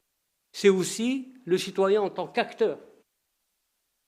Et donc la question de la démocratie participative est posée. Comment la conforter? Comment la renforcer? Quelles sont les dispositions qui ont été proposées par le modèle pour faire en sorte que la démocratie participative puisse se déployer et donner, disons, une capacité d'intervention aux citoyens? Il y a plusieurs dispositions sur lesquelles je ne vais pas m'arrêter, mais c'est un des volets le plus important, qu'il y ait la garantie de ce qu'on pourrait appeler le développement du modèle par le bas, ou le portage du modèle par le bas, le portage citoyen, je dirais, du modèle. Évidemment, enfin, la mise en œuvre, comme je le disais, ce ne sont pas des techniques, ce ne sont pas des dispositifs, ce sont avant tout des réformes de comportementaux ou de comportementales, c'est-à-dire des acteurs qui sont au cœur enfin, de ce projet.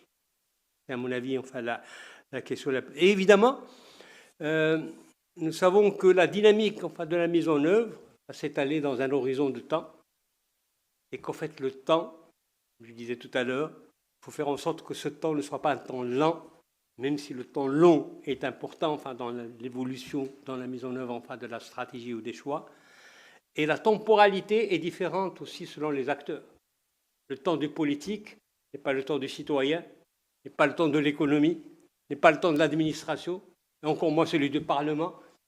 Donc cette temporalité doit être bien appréciée pour que le jeu des acteurs soit clairement défini selon des normes et des règles pour éviter cette dissonance des temps, la discordance enfin, des temps dans la gestion enfin, de la réforme. Et si l'État doit impliquer un certain nombre d'acteurs, c'est un espace, je dirais, théâtre, d'acteurs, théâtre au sens positif du terme, pas au sens tragique ni comique, mais au sens enfin, de portage enfin, d'une grande mission. Et ce théâtre n'a ni unité de temps, il n'a pas d'unité de temps, et il n'a pas d'unité de lieu, et il n'a pas d'unité d'action. Et donc, par conséquent, il faut les mécanismes de coordination et l'ordonnancement enfin, de l'horizon qui soient bien maîtrisés pour qu'effectivement, aller vers des règles claires et transparentes, qui permet justement l'évaluation et qui permettent à chacun d'assumer une pleine responsabilité et d'être comptable de ses responsabilités dans l'engagement relatif à telle ou telle réforme, qu'elle soit sectorielle ou qu'elle soit globale. Merci. Merci, si Jaïdi. C'est extraordinaire parce qu'à chaque fois, j'ai une transition. Là, ça va être pour la clôture, pour le mot de la fin. Malheureusement, la temporalité s'impose à nous, hélas. Je pense que nous avons largement dépassé le temps qui nous était imparti. Je tenais en votre nom à remercier et à féliciter nos deux intervenants pour la qualité du débat de ce soir.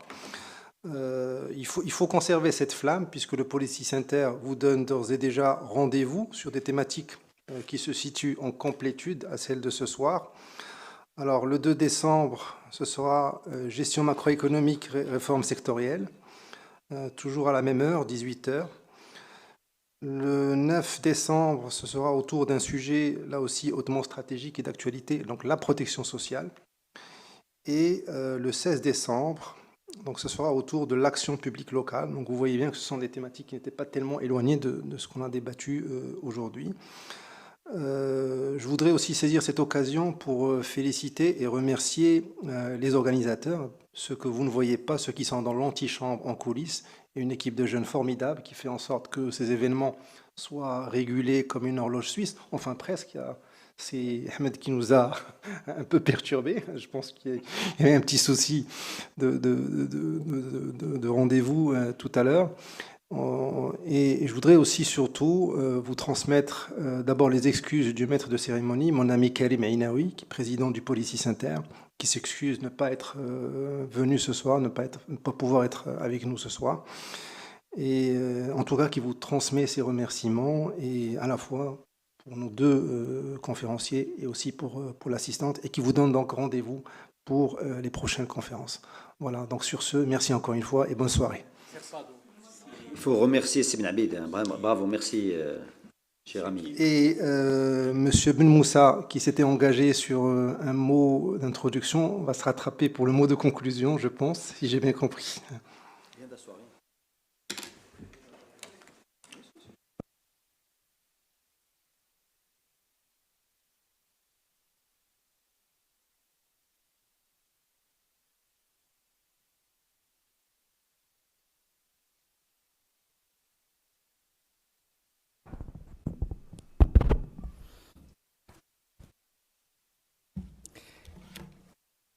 Je sais qu'il se fait tard et je serai un peu bref et désolé de ne pas avoir été là pour le mot introductif, mais bon, des contraintes indépendantes de ma volonté. Je voudrais d'abord commencer par remercier le Policy Center pour l'organisation de ce cycle de débat et dire combien, à mon sens, il est important. Je crois qu'à travers le débat, effectivement, on montre combien, d'abord, il y a de l'intérêt et il ne s'agit pas d'un rapport qui doit s'imposer aux autres. C'est un rapport que l'on souhaite que les acteurs s'approprient, le débattent, le discutent et à partir de là, se fassent leur propre opinion pour pouvoir accompagner, pour pouvoir contribuer, pour pouvoir participer. Et je crois que c'est ça qui donnera toute la force de ce modèle. J'insiste beaucoup sur cet aspect-là et ça a été la démarche. Cela a été dit, ça a été l'approche, cette approche de co-construction, cette approche de mobilisation d'intelligence collective dans le processus d'élaboration et post-élaboration, puisque à travers les instructions de Sa Majesté, la restitution a été faite et ces exercices qui se font aujourd'hui s'inscrivent dans cette même dynamique. Donc nous ne sommes pas dans une approche d'un texte qui simplement a la légitimité du fait qu'il a été élaboré, même s'il a été élaboré de manière consensuelle. Ça ne lui donne pas plus de légitimité si on revient à la Constitution et à ce qui crée les conditions de cette légitimité. La Constitution a défini des règles et des acteurs qui ont des légitimités.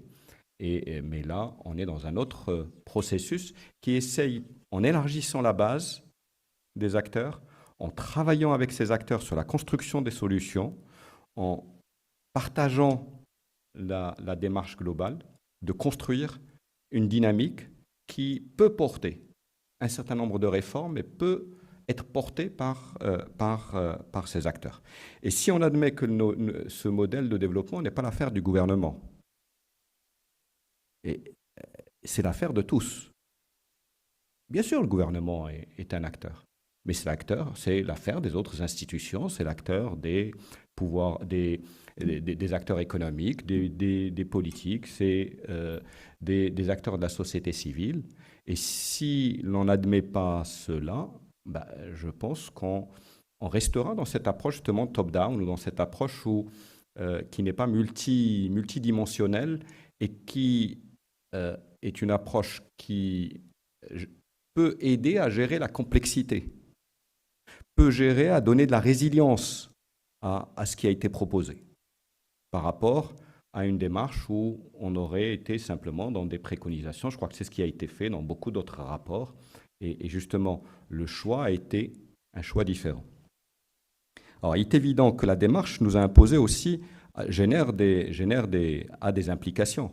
A des implications dans le fait d'abord qu'il ne s'agit pas de préconisation, je dirais, idéale. Il s'agit d'une construction. Et qui dit construction dit aussi des formes de consensus qui se construisent en cours de route avec les acteurs.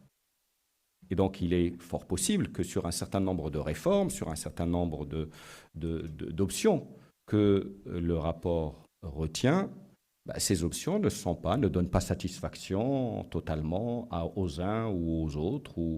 Mais nous avons considéré que c'était des options qui permettaient de réunir, de créer les conditions de cette convergence et donnent la force au modèle lui-même pour qu'il puisse exister et qu'il puisse faire son chemin. Nous avons, je voudrais aussi mettre l'accent sur le fait qu'on est dans des approches systémiques. Donc, beaucoup de sujets qui ont été évoqués sont des sujets qui sont très fortement interconnectés dans les faits et difficiles d'isoler l'un de l'autre. Nous avons bien sûr mis l'accent sur les capital humain, sur les conditions, mais tout en considérant que c'est une finalité, mais c'est aussi une condition nécessaire pour créer les conditions du développement économique. Et que si on ne gère qu'un aspect et on ne gère pas l'autre, ça ne marche pas. Nous avons mis l'accent sur les conditions de gouvernance, sur les règles du jeu, sur les règles qui permettent de créer les conditions de confiance et d'implication et d'engagement des acteurs. Sinon, là aussi, ça ne marche pas. Et quand on dit libérer les énergies pour rehausser le niveau de confiance par rapport à un objectif, qui est une ambition commune et la gestion, finalement, l'intérêt général, la gestion des biens communs, quelque part. Et je crois que c'est l'essence un peu de ce modèle. Alors, ensuite, dans nos débats, s'est posée la question, au-delà de l'ambition, au-delà des réformes stratégiques, quelle était la granularité qu'il fallait avoir au niveau de nos recommandations.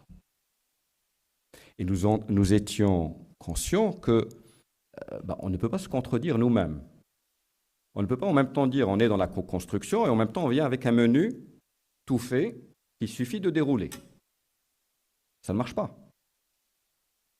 Donc nous avons mis l'accent sur de la doctrine, nous avons mis l'accent sur des axes stratégiques, sur des réformes que nous avons considérées essentielles, ici ou là, parce que nous avons considéré que c'est des sujets où il était nécessaire peut-être d'aller un peu plus loin, nous avons une granularité qui est un peu plus fine, sur certains sujets, mais pas beaucoup. D'abord, je dois vous dire, on se considérait comme incompétent d'ailleurs pour traiter l'ensemble des sujets. Parce que dès que vous allez sur des sujets trop fins, notre capacité à arbitrer ces sujets n'était pas établie, et de manière normale. Et il faut en prendre conscience et aborder l'approche avec l'humilité qu'il convient pour dire, on construit sur un certain nombre, une doctrine, on construit sur un certain nombre de principes, on construit, et puis on va aller chercher des réformes qui sont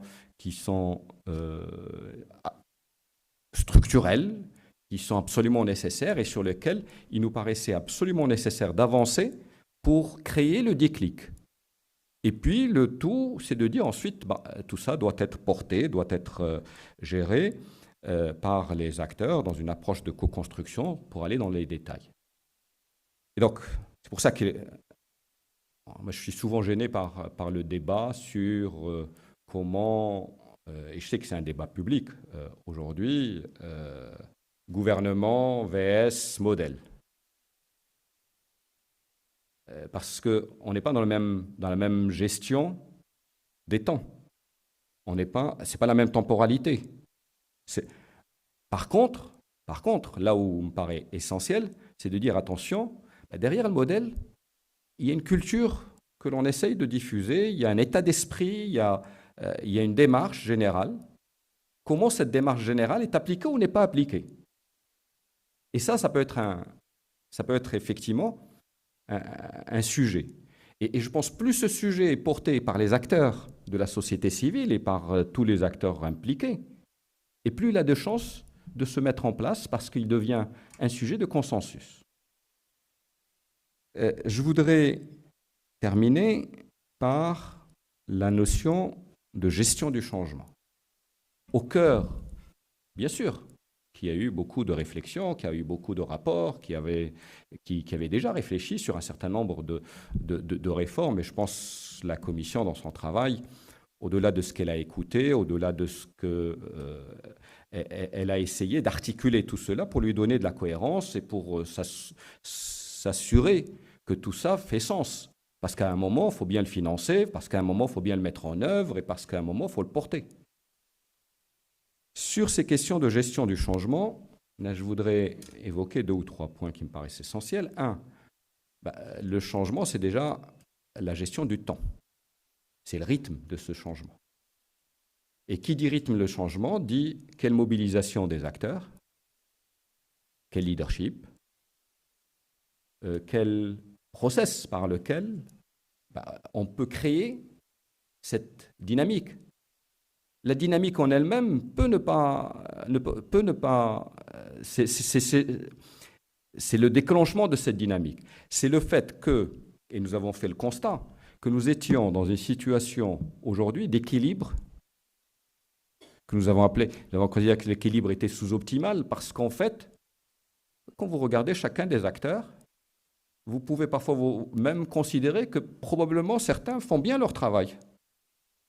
Sauf que l'intégration de ces différents acteurs qui font bien chacun leur travail vous donne un système qui ne produit pas la productivité nécessaire, qui ne produit pas l'efficacité nécessaire pour pouvoir aller beaucoup plus vite et produire des résultats auxquels s'attendent les citoyens. Et donc l'idée était de dire, si je dois passer de cet équilibre à un nouvel équilibre, à un moment, il faut déséquilibrer le système. C'est le principe même de la bicyclette, en fait, où vous créez de l'équilibre en pédalant parce que vous avez besoin de... Le déséquilibrer veut dire s'appuyer sur une approche qui met l'accent sur un certain nombre de principes d'action. Je crois que si Ahmed a insisté sur un grand nombre d'entre eux, donc qui changent l'approche, insister sur les émergences, et nous en avons beaucoup sur le terrain, qu'il convient de mettre en avant et sur lesquels on peut construire des choses, insister sur justement sur ces acteurs, sur le leadership. Et nous avons mis l'accent sur, au-delà des leviers, administration et numérique, nous avons mis l'accent sur deux mécanismes. Premier mécanisme, c'est le pacte national de développement. Et nous avons considéré qu'en fait, ce pacte est l'outil qui crée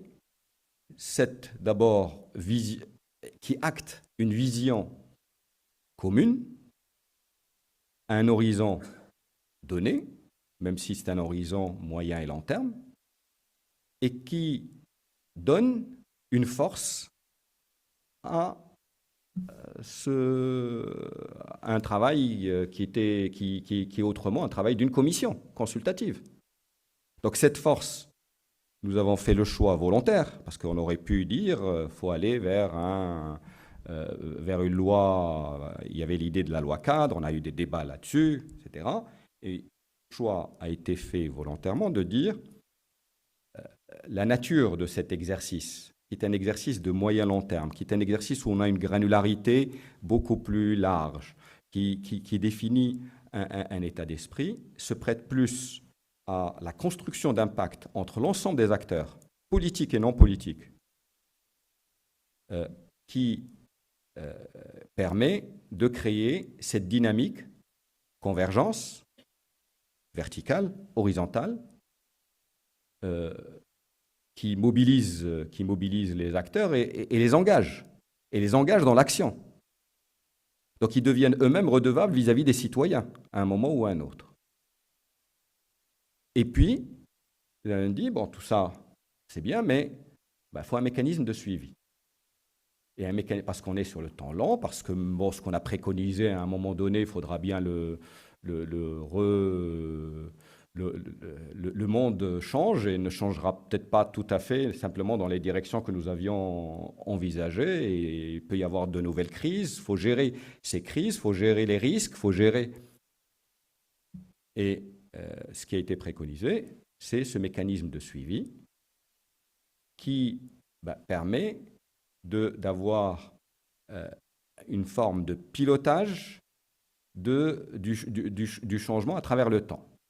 Et un pilotage stratégique, pas un pilotage, c'est pas le pilotage gouvernemental de l'exécutif au jour le jour de ce qui doit être fait, d'où l'idée, d'où la recommandation du mécanisme de suivi et l'orientation royale qui a été de considérer que ce mécanisme pouvait être porté par un HCP rénové.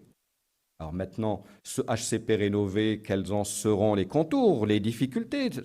Ça ne résout pas, bien sûr, chaque étape ne résout pas l'ensemble des problématiques, mais permet de construire, et de construire l'avenir en s'appuyant sur un certain nombre de structures institutionnelles qui ont pignon sur rue, qui peuvent à ce moment-là porter ce temps long, en bonne intelligence avec les autres acteurs, parce que ça n'enlève en rien les attributions des autres acteurs institutionnels, et avec toute la légitimité qui est qui est prévu.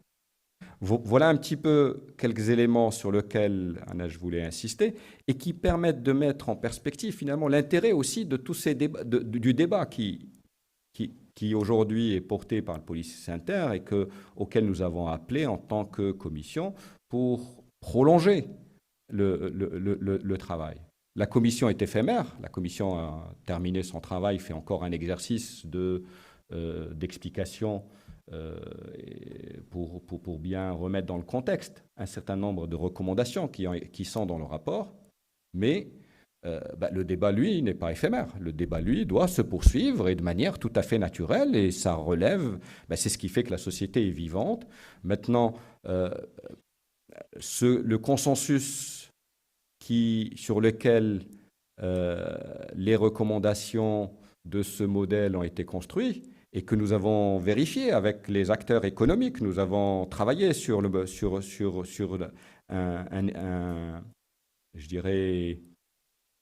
un projet ou les embryons d'un pacte avec les acteurs, semble indiquer qu'il y a possibilité de construire un pacte réel, engageant pour l'ensemble des acteurs et que ce pacte devienne à ce moment-là le cap, le phare qui mobilise l'ensemble des acteurs et qu'ensuite les mécanismes de suivi qui se mettraient en place permettraient de s'assurer que l'ensemble des acteurs travaillent en bonne intelligence par rapport à ce phare et jouent leur rôle de pilotage stratégique des réformes qui sont nécessaires.